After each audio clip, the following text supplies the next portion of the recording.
Dahil sa binyag, nalilinis tayo, napapatawad ang ating mga kasalanan, ang ating original sin. Ang mga sanggol, pag nabinyagan, nawawala ang original sin.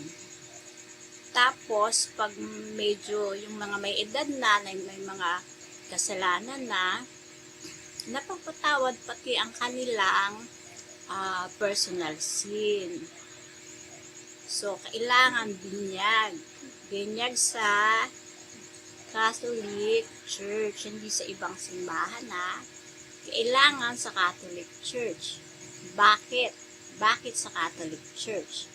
Dahil ang Catholic Church ang itinayo ng ating Panginoong Hesukristo.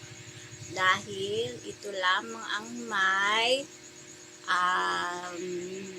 apostolic sa succession na maititrace noon pang panahon na ni San Pedro. Ayun, may listahan yan. Gusto nyo i-google.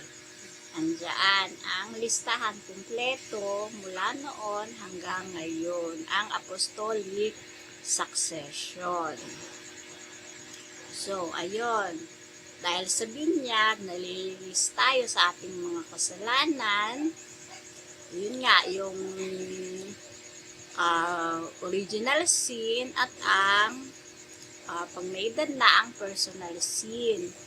At nagkakaroon na tayo ng supernatural gift from God na nagtatransform, nagpapanibago sa atin para maging banal na mga anak ng Diyos. So, para tatawagin na tayo pag tayo nabinyagan na, tayo na ay mga anak ng Diyos.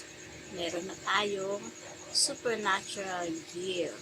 At karapat-dapat na tayo sa kahayaan ng langit.